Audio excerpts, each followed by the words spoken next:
Olá, gente. Paulo Maués Corrêa mais uma vez aqui no canal. Hoje amanheci com uma vontade imensa, cara mal dormida ainda, né? Mas com uma vontade imensa de falar de mitologia grega. Se você acessou esse vídeo e acha que está sem tempo para assisti-lo até o final, espera para ver. Você vai entender a dinâmica do tempo e refletir um pouquinho a respeito do que você está fazendo com o seu tempo. O nosso assunto de hoje é Cronos, só que não dá para falar de Cronos sem antes fazer um belo de um passeio pela origem dos deuses. E é isso que eu vou fazer. Eu vou contar menos e explicar mais. Essa é a tônica aqui do canal. Se vocês quiserem só saber das histórias, tem outros canais aqui. Mas, evidentemente, nada substitui a leitura dos livros. E o livro do qual eu vou pensar os elementos para essa exposição é esse aqui. Teogonia, do Hesíodo. Teogonia, a origem dos deuses, né? Mas na verdade ele conta uma cosmogonia, a origem do mundo, do universo. Essa é uma versão bem baratinha da Martin Claret, não estou ganhando comissão da Martin Claret, o meu interesse maior é que você realmente tenha contato com o conteúdo do livro. Conforme está exposto aqui no livro do Hesíodo, no princípio havia o caos. O caos alguns autores apontam como uma divindade, outros apontam como sendo simplesmente uma massa de forma indefinida. Pensa no quarto de um adolescente, é por aí. Ou de alguém que se dedica aos livros, né? Você nem quer imaginar. O quarto não, a mesa. O quarto é arrumadinho, gente, por favor. Do caos surgiram outros personagens. A princípio, 3. Geia, ou Gaia, né? Que é a Terra. Tártaro, que diz respeito à Terra, mas não... Gaia é a Terra, a superfície. Tártaro são as profundezas da Terra, é a parte mais interior da Terra.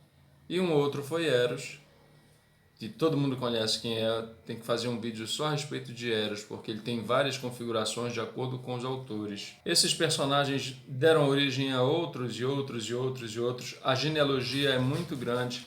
Por falar em genealogia, a minha preocupação é que vocês leiam, né? Então tem um livro aqui muito interessante para sugerir. Mitologia grega, que trata exatamente das genealogias dos Zacaraques. Jorge Zacaraques, é da editora Papiros. Fica a sugestão e é muito interessante porque ele apresenta as árvores ao final. Então vejam que está tudo bem desenhadinho aqui para quem gosta de esquemas, de fórmulas. Está aqui. Tá bom? Então, essa sugestão de leitura está sem tempo de continuar, mas você pode aproveitar um pouquinho desse seu exíguo tempo para curtir as publicações, se inscrever aqui no canal e vamos adiante que o tempo é curto. Sempre curto, né, gente? Por que será que a gente tem essa sensação de que o tempo é sempre curto? É isso que vocês vão descobrir hoje. Agora não, daqui a pouco. Continua assistindo o vídeo. Eu vou deixar um pouquinho o Hesíodo de lado e vou dar mais fluência na narrativa. Então vejam só, o que me interessa destacar aqui é uma personagem citada já, Gaia ou Geia. Ela era a Terra, e a Terra, vocês sabem, era concebida como uma espécie de prato, né, de disco, e ela gerou outras divindades, por exemplo, Pontos, que é a grande massa de água que fica em torno dela, ou oceanos, né? Já conhecem, né? E uma outra divindade que ela gerou foi Uranus. Uranus é a representação do céu. Ela acabou tendo, vejam, o incesto está na base de toda e qualquer mitologia, né? Eu não vou mexer com as outras, vou ficar só nessa. Então, imaginem isso aqui sendo Gaia e Uranus aqui, é o céu. Ele ficava o tempo inteiro cobrindo a Terra. Essa era a ideia de proximidade. E vejam, a Terra é fertilidade e Uranus o tempo inteiro cobrindo a Terra gerou vários filhos. Dentre esses filhos, 3 tipos. Os titãs, que todo mundo conhece, não são os titãs da banda, os titãs. Os ciclopes, que todo mundo também conhece, são 3, né? Existem outros na mitologia, mas esses são 3, que tem um olho só no meio da testa. E os hecatônquteros, ou hecatônquiros, que são criaturas monstruosas que têm como característica maior o fato de terem 100 braços. São realmente tenebrosos. E aí, quando nasceram esses 3 tipos de filhos, Uranus, sempre preocupado em não ser deposto, resolveu que os mais perigosos, e também porque o aspecto visual gerou uma ojeriza nele, né?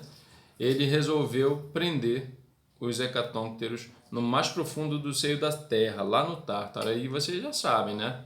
O filho pode ser o que for, mas para a mãe, e aí assim vejam a psicologia da mãe já embutida na personagem, né?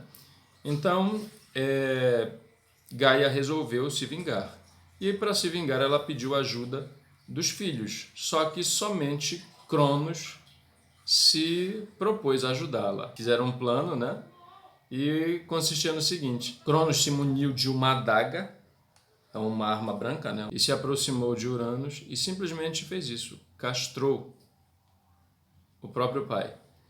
E Uranus não morreu, gente, por favor. Ele simplesmente se afastou. Lembram que eu fiz esse esquema? E aí, quando ele foi castrado, aconteceu isso. Vejam um mito explicando a origem da... Deixa eu me encaixar aqui. A origem da abóbada celeste. Ele está lá até hoje. Se vocês quiserem dar uma pausa no vídeo e olhar pela janela, está lá. Tá? Então, o que acontece? Uranus, quando foi castrado, deposto, né? Ele fez uma maldição contra o filho, né? Assim como tu estás fazendo comigo, um filho teu vai fazer contigo. E aí Cronos ficou apavorado com aquela situação, né? Ele assumiu o poder, né? E ele deu um golpe, né? Tá na moda essas coisas ultimamente. Ele deu um golpe e passou a governar comandando os outros titãs, né? Se casou logo com a irmã, Réia, e a partir daí começou a ter filhos. Réia é uma representação da maternidade também. Só que, com medo de que a profecia, a maldição do pai se concretizasse, toda vez que nascia um filho, ele engolia. Foi assim com os 5 primeiros, né? Hades, Poseidon, os deuses olímpicos, até que nasceu o sexto, Zeus. E aqui é que está a riqueza da mensagem em torno do tempo.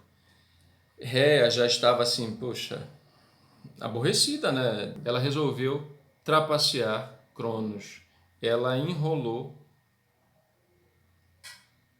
uma pedra nos coeiros e deu para o pai. Ele não contou conversa, engoliu a pedra. Zeus foi levado para um lugar distante para ser criado, segundo algumas versões, pela própria Gaia, e lá ele ficou forte o suficiente para depois se confrontar contra o próprio pai, mas isso é uma outra história chamada Titanomaquia. É a Guerra de Titãs. Eu vou parar por aqui. O que me interessa destacar, até porque o tempo urge, né? Então vejam, o que me interessa destacar é a figura de Cronos, que se caracteriza como uma grande metáfora do tempo e realmente caracteriza o que é o tempo.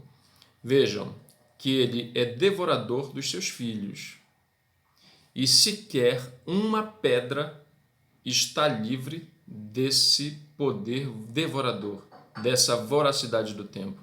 Portanto, gente, existem várias formas de você dar uma lição para alguém, né? Uma delas é contando uma história. E a que eu quero deixar aqui é a partir dessa história. Saiba administrar o seu tempo.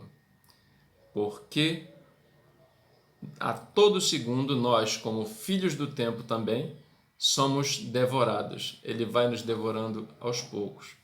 Portanto, você saiba administrar isso, planeje os seus propósitos na vida e saiba conduzir o barco. Você, por exemplo, acabou de investir um pouquinho do seu tempo assistindo esse vídeo. Espero que tenha gostado e que tenha aprendido e leve isso para a sua vida. Porque esse é um dos grandes objetivos das narrativas, nos ensinar a respeito da vida. Então, pode deixar o seu like, se inscrever no canal e vai investir seu tempo agora noutra coisa produtiva, nem que seja no ócio, que também é importante. Eu tenho aproveitado meu tempo do ócio para fazer isso aqui que eu estou fazendo com vocês. Contar as histórias, falar dos textos literários que eu amo, tratar de assuntos relevantes e não considero que isso seja uma perda de tempo, muito pelo contrário. Então, um grande abraço, vai cuidar de outras coisas. Até a próxima!